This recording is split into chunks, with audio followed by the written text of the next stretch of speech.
echoing here, but today we're going to be talking about how I became an esthetician and my journey on that, because everybody knows that I was at a university at TSU at first, but I'm not going to say it didn't go well for me, but it didn't necessarily go as planned. So I had to come up with something new. I had days, y'all. Like I had like 6 some days to come up with what am I going to do and how am I going to make some money and how I'm going to make it make sense and how I'm still going to keep my family proud and how is it going to make sense to me. Like I do what works for me. You know what I'm saying? So I have to make it make sense. So we're going to get into that. Okay, so my experience at TSU was cool. Like it was just like, I wouldn't say a 10 out of 10 or 1 out of 10. It was just cool. Like it was cool, can't complain too much. I had a couple downfalls, like that's another story for another story time. But I had different situations that probably every college student would experience. So it was nothing major for me to leave for. I left because of my lifestyle, the lifestyle that I wanted to live, and like just the things I wanted to be successful in by the time I turned a certain age. So I remember just being in my dorm room. I had this friend, her name Kiana, and I just remember being in my dorm room and I was like, Kiana, I don't want to be here no more. I gotta make some money. Like I want to make some money in something that I enjoy doing. And I remember just sitting in my dorm, because I was on the first floor. She was like on the second or third. I think it was the second floor. So I remember just being in my room like for days. She would come down there and we would just talk and I would just brainstorm like, okay, maybe I can do this, maybe I can do that, maybe I can do this, I can do that. But it was just like, nothing was like just, okay, go for it. So one day I was talking to this girl named Nay that do my hair, and she was like something about Paul Mitchell. And I was like, Paul Mitchell is a cosmetology school, which that's what people think, but it's also an esthetician school as well. So I looked into it, and me and Karen was just in the room. I was looking into it, I was applying, I was calling around, and as soon as I submitted my little application for Paul Mitchell, they called me.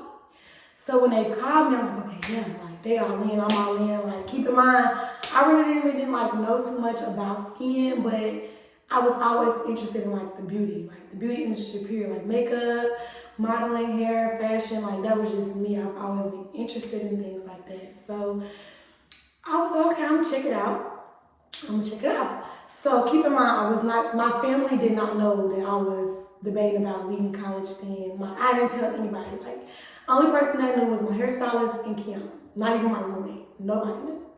So, I just kind of like was searching around. I got on the phone with Paul Mitchell. They told me I could come in for a tour. Like everything just started moving fast. So I'm like, Kiana, look, I ain't gonna lie. I'm gonna leave. I'm gonna try this out. Make a plan. I'm gonna just go for it. I'm gonna risk to see what it's talking about. So I was like, okay, cool. I go to school for 6 months. I could save up some money.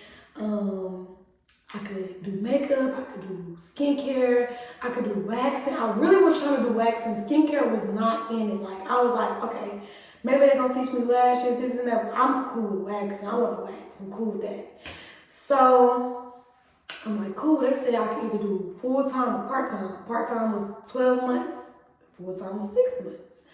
So, I was like, cool. I can just knock these 6 months out. I can work. I can stack my money. And I can open me a shop. It all sounded good in my head, like it sounded good as hell. Like I was like, okay, this sounds possible, like I could do it. So when the time come, like okay, I'm gonna leave college, or I'm not gonna tell my mama that. I'm like, I'm just gonna stay home for a little minute, like because I was always going home. Although I was on campus, I was always going home. So I said, fuck this, I'm leaving. I left. I packed all my stuff up, packed everything up in my dorm, and I just left. I was like, I'm not doing this no more. I'm not doing these 8 years, been a broke college student. I can't do it. So I just left, and I got accepted for Paul Mitchell, and that's just kind of how it happened. So cool. Now like months passed. I'm not even at TSU no more. I didn't even unenroll. I just left. Like I just left school. So when I left, it was time to, go home, get a job. Because I was working in college, but I wasn't working like a consistent job because I really didn't need money like that. Like, I was in school. Like, I really didn't need the things I needed while I wasn't in school because I had everything while I was on campus. So I got a job that I hated, but I knew I had to work because I had to end up paying for school out of pocket. So I was like, dang, did I just trick myself? Like, I just left this free school to go pay for school. But I was like, it might make sense. Like, let me just try it out. So I got a job. I was going to school every day from 9 o'clock to 4 o'clock, 9 o'clock to 5 o'clock, just the semesters, the months depended on what time I left school. So I was going to school, then I would go to school, and I would leave school, and I would go to work, and I would go to work, and I hit the club, because you know I work at the club. So that was my schedule for 6 months straight, and also paying out of pocket for school. So I started to unlimit the amount of times I got my hair done, the amount of times I got my nails done, the amount of times I went out. I just basically was like making boundaries for myself because it's something that I really needed to do. And on top of that, I remember I didn't tell my people. So I knew I had to, if I was gonna tell them, I knew I had to have a plan. You know what I'm saying? Like, look, this is what I'm doing, it's gonna make sense, it's gonna pay out for me. So that started. Okay, so my mom's starting to wonder why I'm at home so much. Why? Like, what's going on in school? Like, what you doing? Like, you working this job, you doing this, and you doing this, doing that. How are you maintaining school? So I remember just before I told her, I called my auntie and I called my grandma. I was like, look, I'm not in college anymore. I don't want to go to school anymore. That's not what I want to do. So, you know, all my other siblings all graduated from college. So it was like my mom expected me to graduate from college. And I'm like, dang, how I'm gonna tell her, like, that's not what's gonna happen right now. Well, yeah, at least we're not like right now. So I told my auntie said, girl, do what you wanna do. Like, my auntie, she was 10 toes down. Like, she was all in for me. And then my grandma was kind of like on my side, but at the same time, she was like, go to school, like, make your mama happy. But then she was like, you gotta do what works for you. But then she was like, make your mama happy. And I was like, okay, now I'm confused. Like, I didn't know, like, you know what I'm saying? Like, do I tell her? What do I say? So I talked to my older sister about it. She was like, you gotta do what works for you. And that's why I'm so strong on, like, doing what works for me, because you can't do what's for everybody else or what everybody else may think is going to be a good idea, because that's not always the case. So I was like, I'm just gonna tell my mama. And my boyfriend, I told him too, because like they real close, we all real close. So I had to tell everybody. So we was downstairs eating dinner, whatever. I was like, hey y'all, like, I got something to tell y'all.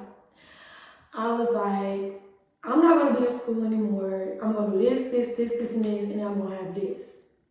That's exactly how I laid it out. I'm not gonna go to school. I'm gonna go to Palm Mitchell's trade school. I'm gonna go there for 6. I'm gonna work every day. I'm gonna work at the club every day. I'm gonna pay this amount. I didn't tell my mama the real amount I had to pay because I knew she was gonna be like, that's dumb as hell. Da, da, da. So I just started gonna pay this amount, then tell her the real amount, and it's gonna work out for me. And at the end of it, I'm in and around my birthday. So for my birthday, I can open up my shop and it's gonna work out. No, Maya, I don't think that's so. Like, she just wasn't all in. Like, she just really didn't think it sounded as good as, like, going to college. And I can understand because, like, that's all my mama ever wanted us to do. Because she didn't go to school. She wanted us to go to school and be successful and not work too hard.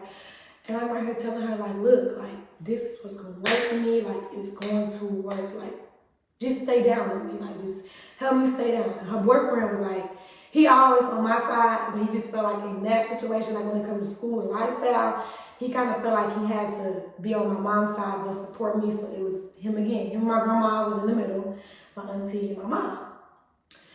So he was like, fat mouth, that's what he called me. He said, you know, just do you. Like, do what you think is going to work out for you. But at the same time, don't bullshit yourself. So I was like, damn, like, I really can't play myself. Like, what if this don't work? Like, what if it don't go the way I want it to go? So at that point, I started to overthink myself. Like, maybe this not the move for me. Like, maybe it's just not going to work for me. Like, maybe I'm just really overthinking college too much and I need to be in college, finishing college. And I started to overthink. But I still, at this point, I think I already was in school and stuff. So I was at Palm Mitchell, so it was like, hey, like, I'm already gonna start. I already went on a tour. That's what I was doing. I was already touring the school and shit. So by this time, like a couple weeks later, it was time for me to start. And I was going in like, I'm not gonna say with no support, but it was kind of like I was there. Like, okay, let's try it out. If it don't work, then so be it. So it was the summertime. This is when I started school. I was like, look, mama, I can't go on another trip with y'all. I can't do this with y'all. I can't travel with y'all. I can't go out to eat with y'all. I can't do none of that with y'all. I gotta go to school. I gotta finish this school shit. I gotta save my money up. And I think when she seen that I wasn't taking no more trips with them, she was like, hey, like, this little girl doing something. Like, she's staying down to herself. She making something work because my family, we're real big on traveling. We gonna travel our ass off. So when you see me, I'm like, damn, she not going to the Bahamas with us no more? I'm like, no, I gotta go to school. They're like, okay. I think at that point, that's when everybody started taking me a lot seriously because I wasn't traveling no more. I was only going to work, school, hitting the club to go to work. And that's why I didn't care about going to the club because I was working at the club. So it's like I'm partying at the club. So it kind of worked out for me. So at this point, I'm like 2-3 months in school. Summer almost ended. Everything went well for me. And like everything was just falling into place. Like my family began to be way more supportive and like pushing me more in that direction to do what I came there to do. So then like I want to say, because I graduated in January, around like December, it was about time for me to get ready to graduate, wrap shit up, figure out what I'm gonna do. So I was like, look, Mom, I'm finna open up a shop. She was like, for real? I was like, yeah. I said, I'm finna open up a shop in Indiana because for my birthday, I wanna, open it, grand open and all of that stuff. And she was like, hey, okay, like, this is what you wanna do. We're gonna see how it turn out. And she started questioning me like, how you gonna get clients? How you gonna keep your stuff falling? I said, I got this. Like, that's the part you ain't gotta worry about. I got all that. Like, you don't gotta worry about all that. Everything gonna fall into place. I was praying extra hard. Like, I think I was talking to God about it more than I was talking to anybody else about it. Because I just knew that I needed it to turn out right. So, boom. Like, I'm still in school. Everything going good. Like, the course was amazing. I enjoyed it. I met so many different people. I learned so much stuff. And keep in mind, I originally went there for waxing, but I learned facials. It's just what, oh my God, I sell out the most. I do facials all day long. When I wanted to do waxing all day long. But I am still successful at waxing. But of course, like, I had no clue I was going to be learning facials. So at this point, before I'm opening my shop, I'm doing stuff on my family. I'm at home, come home, let me do your eyebrows, let me do your wax. I got friends coming up, let me do your wax real quick. Let me get you right, let me do your skin. So my friends were so supportive and it made like no sense. And it made me want to do it even more. Like, my friends was all in, like coming up to my school, coming to get service, it was all in. Like at this point, I'm like, yeah, I did. So at this point, now it's like January, February, I'm gonna open up my shop. And for Christmas, which was in December, I asked everybody that was giving me a gift or that wanted to give me a gift to give me something for my shop. Keep in mind, I was paying thousands of dollars for my school, so I was like, wait, how am I gonna open up my shop and pay for all the stuff and do all of these school payments and shit? So I was like, cool, Christmas coming up. I'm gonna ask everybody, ask me what I want to give me something for Christmas. So literally, I have a family of 4. Well, yeah, my mom, my 3 siblings, including me. Okay, that's 5 or 4. And my boyfriend. So I knew that I can get at least 5 good things out of them for my shop. So my mom got me my steamer, which was the most expensive thing. My siblings and my boyfriend all got me like different things to go in my shop, like my towel warmer, my skin scrubber, just products, like a lot of different stuff that like added up to like $3,000 of stuff that I didn't have to spend. So all I really was left with to do was to pay my shop payment, like my rent, like, stack up for my rent and buy my other products, like my actual like skincare products. So that's what I was left to pay for, and I did. And then come February, I think I ended up opening my shop because my birthday is February 10th. I think I opened it exactly like 2nd, I want to say the 2nd. Like, I was in there like the 2nd of February. Like, a little faster than what I thought I would be. So, cool. I started working, and everything just fell into place to the point where I completely forgot about college. I was like, whoa. I remember sitting in my dorm, like, Kiana had reached out to me. She's like, Amaya, you remember sitting in your dorm talking about you was going to leave and do this, do that, and you're actually doing it? I was like, damn, like, that really worked out how I wanted it to work out. So, one day again, we was eating dinner with my family, and I was like, Mama, you remember when I was leaving college? And this was recently, like, this was like a month ago. I was like, you know, I was going to leave college, and y'all pretty much was like, don't do it, this, and that. And I'm, like, really in a good spot now, like, good spot. Like, I'm in a good spot in life right now. And she was like, yeah. She said, I'm proud of you. Like, you, even though you didn't let nobody get to you, you didn't let nobody stop you, she was like, I'm really proud of you. Like, you took that risk that really nobody else gonna take for real. So, with that being said, like, don't do nothing that you're doing because somebody else wants you to do it. If you got a plan or whatever you might have in your head, do what works for you. You have to do what you think is gonna work for you. Nobody knows your abilities, your skills, your techniques.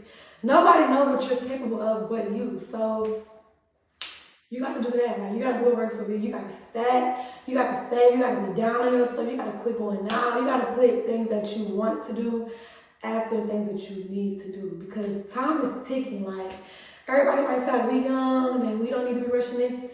I'm not saying rush it, but nobody want to be 30, 40 on their feet all day. We want to be chilling. We want to be laid up. We want to be, you know, somewhere on somebody's beach kicking it. We don't want to be working hard for the rest of our life. And that's something I'm really big on, is like getting it done. Like, you got to get shit done. You got to stay down to yourself. So, with that being said, yes, this is how I got here for being a licensed esthetician. This is how I got here.